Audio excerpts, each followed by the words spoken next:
Hello, everybody, and thank you for joining me today. It's Allan Laboucan here with the Rocks and Stocks News. Today we have Ewan Downey from i-80 Gold. Uh, you don't have to wonder why this company is a constant guest on the show.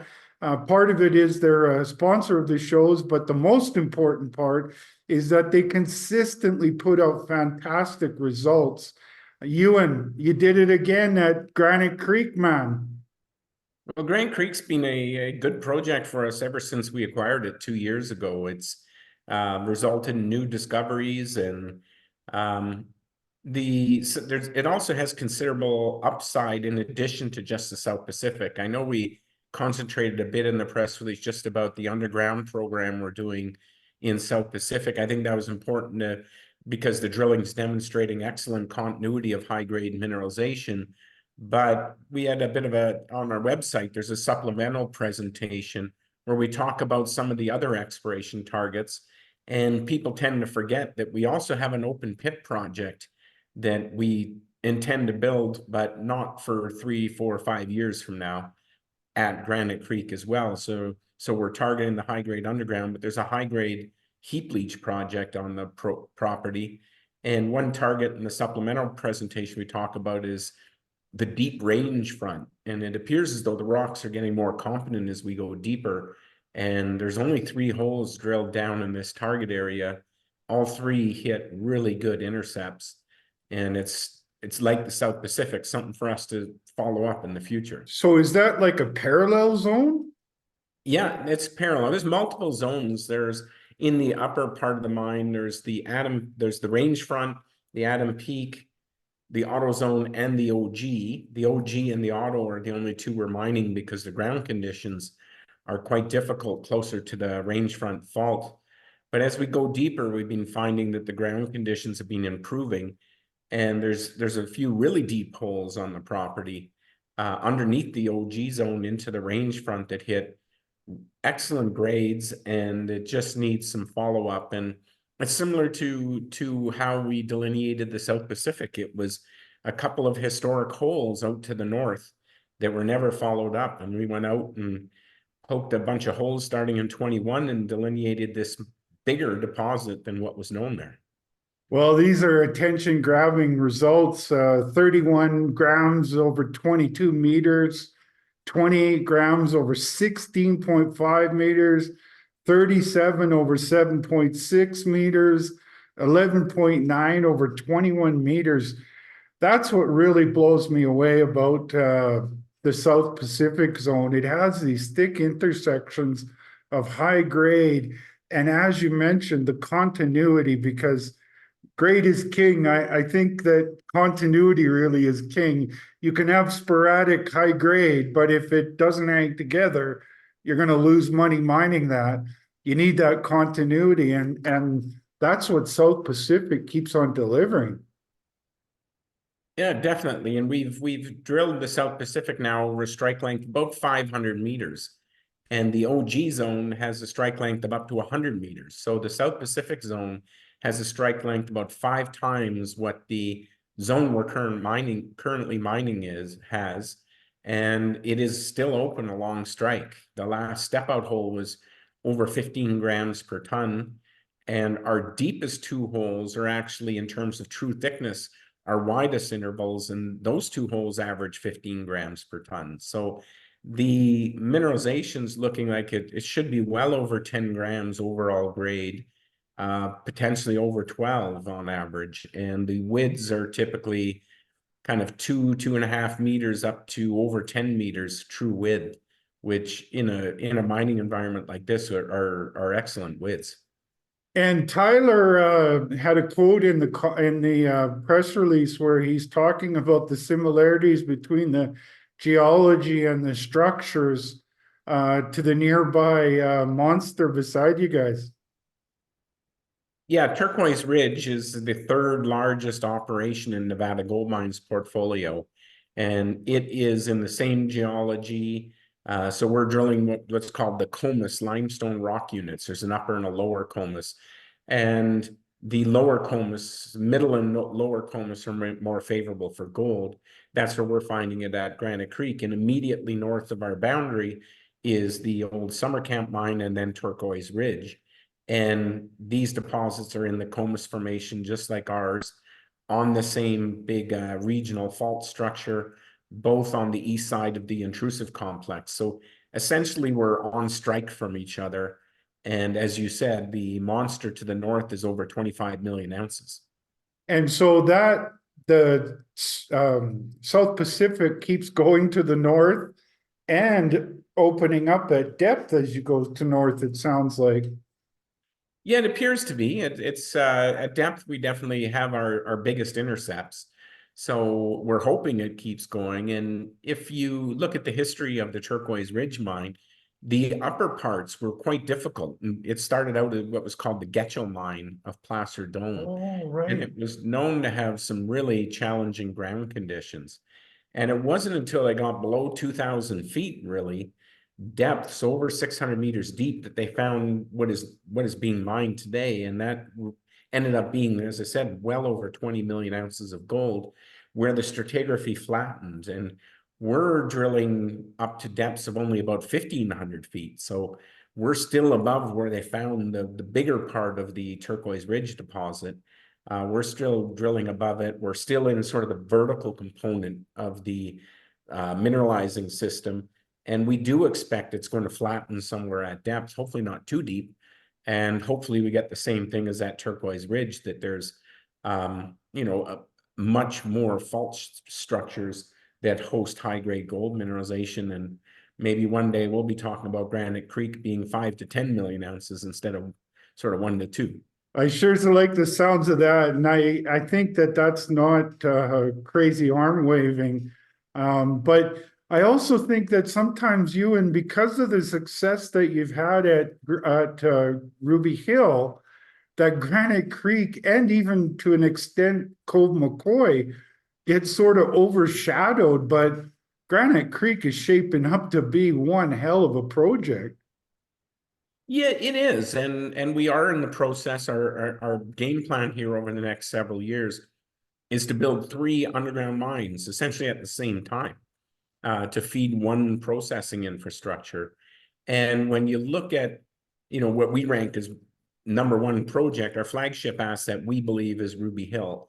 And we believe it's Ruby Hill not because of the gold deposit, but because the fact that it has a gold deposit, an open pit project, a skarn deposit, and the CRD deposit. So, or multiple CRD All deposits. right in close proximity that you can get to with underground workings.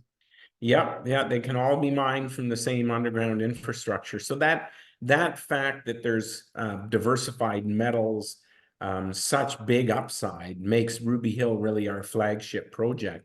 But in terms of gold, Ruby Hill is actually #3, Granite Creek is #2, and Cove is our flagship gold asset. So if I had to rank all 3 projects, Granite Creek, and with these results, is probably our 3rd priority project. It's the most advanced, but long term, it's actually our 3rd priority project. And speaking of advancement, you guys, you've never done a resource on that South Pacific zone, right? No, there was a couple in our original resource. There was a couple of areas where what is now the upper South Pacific, or close to it, where some of the underground drill hits are. There was a small bit of resource in that area, but the structure along the 2 limestone units, what we call the Autof Fault, following the contact of the 2 limestone units, was something unknown when we picked up the property, and we demonstrated that structure is continuous for at least half a kilometer now, and it is open, and it's completely open at depth. It doesn't come to surface, but it starts at about 200 to 250 meters, and as you can see with today's intercepts, that it's very high grade. There's not a lot of companies drilling 10-gram deposits. Even 8 to 10 grams is Hole quite after hole characterizing. after hole. Yeah, and we release every hole. So when you look at the table in our press release, it has all the holes. It has the misses and the hits, and you'll see there's very few misses. What also makes this exciting is, often when you find a gold deposit, it takes several years to bring it into production. And you guys are working towards getting that into production, right? Yeah, we're actually shipping gold mineralized material right now from Granite Creek to Twin Creeks right beside us. That's the mill at the Turquoise Ridge project. They have two mines. There's Turquoise Ridge, and right beside it is Twin Creeks. Twin Creeks has the autoclave facility where we're currently stockpiling ore, and we're going to begin processing. The first real quarter of processing our material is going to be Q1 of 24. So we should really see our gold production ramp up throughout 24. Our plan is to develop the South Pacific zone in the first half so that we're mining in the South Pacific. So the area that we released the results from today is the first area we intend to be mining. Within 6 months, we'll be in there taking out first stopes. It'll be initially proof of concept, demonstrating that we can mine it effectively. And once we demonstrate that, or assuming we demonstrate that, then we will officially call a production decision at Granite Creek, and we'll see production continue to ramp up throughout 24 and 25. Wow, that's awesome. That development discount window is down to nothing. Ewan, before I let you go, we had some great action in gold after the Federal Reserve meeting yesterday. What do you think of that? I think your note you put out last night was spot on. It's maybe the Federal Reserve technically thinks there's still a bit more inflation than they want. Um, but when you look at, I can see the shadows coming down here. Oh no. When you look at the debt that the US is taking on, it's increasing and it's increasing. And Canada's the same. We're just increasing debt every single day.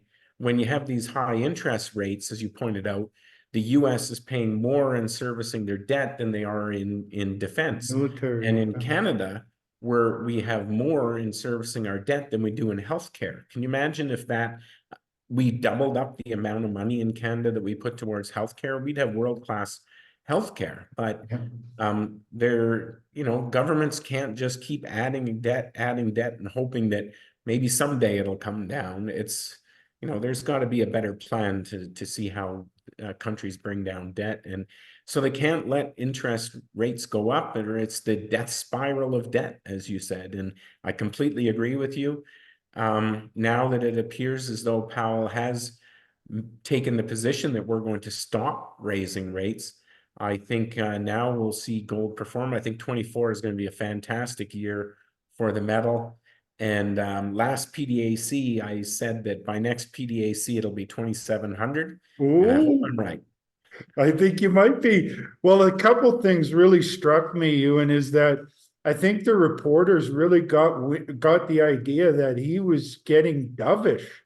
And so they almost the entire question and answer period was about when are you looking at cutting rates? When will you look at it? And not only did he usually when he gives you a funny scowl and kind of dismisses those questions, this time he was answering them seriously. And another thing that really struck me was that someone said, well, are you going to wait until the inflation rate gets down to your target at 2% to cut rates? He said, no, by then it'll be too late. Well, it's nice to see that we're back above the 2 handle, because since we hit all-time highs just over a week ago, got beaten back, but nice to see it perform so well yesterday. Today here, we're up a few pennies. The gold stocks are starting to perform, but if you turn on CNBC or MSNBC, you won't see anything about gold hitting all-time highs. You and I had BNN on today in the background. I listened for like 2 hours. They said nothing about gold. That's BNN in Canada. Yeah, I don't know what it is. It's just the narrative is so, I wouldn't say anti-gold, but there's just a narrative, not the narrative there that you need to see people get super excited. So it's when we see CNBC and then MSNBC and BNN regularly talking about gold that you know that now we're in a market. And when your taxi driver starts talking to you about gold, that's probably time to start lightening up a little bit on it. So that's yeah, it's strange how far the pendulum has swung against most mining. Obviously, lithium has had a pretty good bid over the last year. Uranium is having a great bid right now, but 12 months ago, uranium was it was a dirty word, and everything was in the tank. And that just shows you how quickly these markets can turn. And with gold holding in now around that 2000, I think poised to significantly break out here. I think we'll see a ton of people coming back. There's a lot of gold companies have substantial short positions against them, including our company. And when those shorts start covering, that's when you really see the stocks perform. And as to put it into context, I always pay attention to the Lassonde curve, not because it's precision, but because you kind of want to get a sense where a company is on that Lassonde curve. You guys are on the right side of the Lassonde curve with production. You're at the sweet spot of bringing new production online, and you're over on the left side in the sweet spot of exploration. Together, that puts you in a pretty unique situation, Ewan. It does. And the fact that we're doing it all in Nevada, that's ranked #1 in the world as a jurisdiction for mining, I think makes it even more important. And as companies have dwindling reserves and resources, I don't think you're going to see a lot of companies running to Panama right now to pick up assets. So it makes the type of assets that I believe we have and we're creating in i-80 even more valuable, or even more rare, is a good way to put it. Absolutely. I'm going to let you go, Ewan. I know you got another meeting right now. Thanks a lot for your time. I'm going to close it off. All right, we'll talk to you soon, Al. Okay.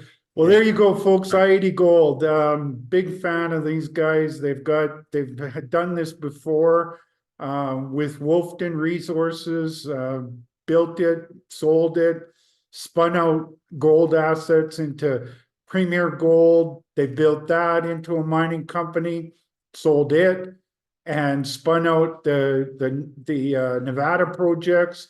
And now they're building on that Nevada theme. And they've got 3 great projects. You can count the Cove McCoy at over 1 million ounces of 11 gram per ton resource. They've got the announcement that they put out today regarding the South Pacific zone on the Granite Creek project, right beside an elephant of a mine, in the same kind of rock, same geological structures network. And then they got Ruby Hill, where, as Ewan was talking about, it's got a Carlin gold deposit sitting right beside a CRD deposit, right beside a Skarn deposit, all in high grade and literally right beside each other. And you can get to all of it with a network of underground workings. Collectively, that puts this company in a unique growth position. And I think it's one for everybody interested in the gold business to pay attention to. As always, my shows are for information purposes only. Important for you to speak with your financial advisor before making any investment decisions to assess your risk profile. Do your homework. Be aware that i-80Gold is a sponsor of my show, so they pay me to put out content. And I would also add that regardless of whether a company is a sponsor or a pick, they all fall in through the same filter that I've built up over the last 30 years of being in the business, and having had mentorship by great geologists, geochemists, and geophysicists, and a stellar group of interviews that I've done hundreds of over the years with executives of mining management. So whether a company's a sponsor or a pick, they all fall under the same filter. And then I talk about the news that gets my attention. But I don't mean to be a market mover or make buying or selling recommendations.